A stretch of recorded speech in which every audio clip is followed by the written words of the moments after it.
All right, next category. All right. Well, if we're gonna give that much accolades to the knockout artist, I think it makes sense to also give some credit to the jiu-jitsu players. Submission of the year, first nominee, Mackenzie Dern, with the first ever leg lock submission in women's, UFC history against Hannah Cyphers at UFC on ESPN 9.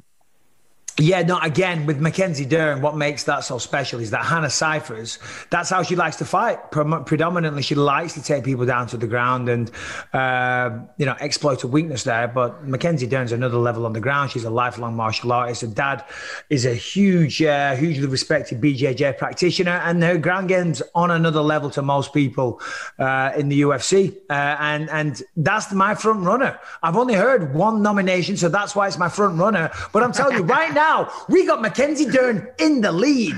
Oh yeah, she's killing it. Definitely. Out of what we've heard so far, by far the best one. It was a good sub, but it's almost like, is it impressive because it's the first female leg lock in the UFC? I mean, sure, I guess. I've seen so many knee bars in my life that no, you haven't. No, you haven't. I mean, high level competition in the UFC, there's not that many knee bars. Rear naked chokes, 10 a penny. Arm bar, schmarm bar. Kimura, fuck out of here, right? Easy. That's day one stuff. Knee bars, and she's ahead in this race. What's the next nomination? Well, one that you didn't mention in what is pretty much a routine submission at this point, but Charles Oliveira made it look impressive. The guillotine choke versus Kevin Lee, the last card before the shutdown, March 4th, ESPN plus 28 in Brazil.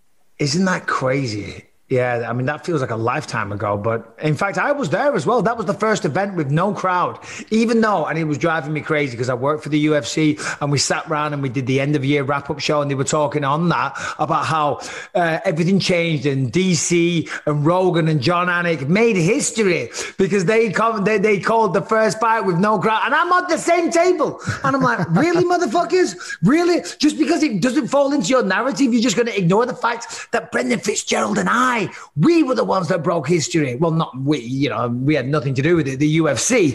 But still, there you go.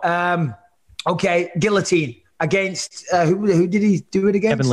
Kevin Lee. I mean, yeah, Kevin Lee's a great fighter. But a guillotine, and it is...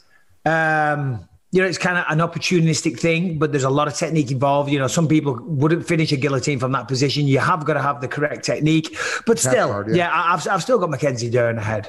I got to be honest with you. I mean, we've seen, I hope there's more impressive submissions. When you consider the competition, also you consider the rise of Charles Oliveira now. Obviously, this is great.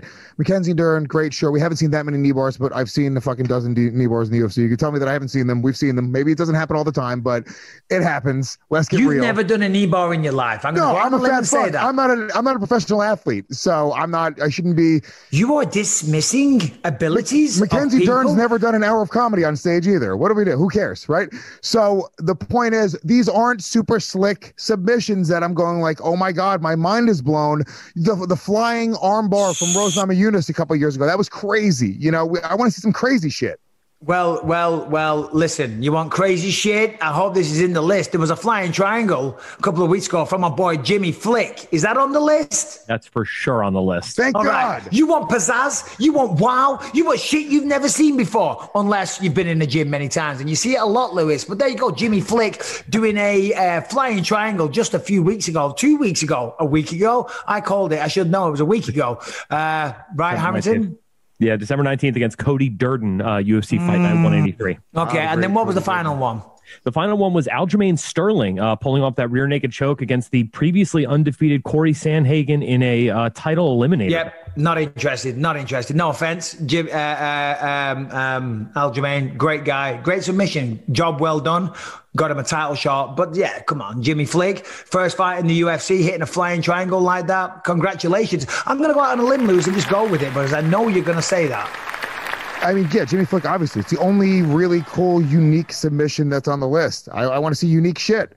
I understand that it's harder to tap certain people out, and it looks slick and it's great and the way they set it up. But I'm just saying, I want to be wowed. I want to be impressed. And I think we would be stupid if every other award show this year is giving it to Jimmy Flick, and we're sitting here being like, oh yeah, fucking something. Mackenzie Dern, have a bit of respect. I love Mackenzie. She should be on the hottest female fighter list. Fucking dumbass Harrington. Yeah, why wasn't she on the list, Harrington? That was just a complete brain fart by me. I tried to cheat actually when I sent Brian the images for what we're going to use here. I did add Mackenzie Dern to the list. Yeah, Wow. yeah. All right.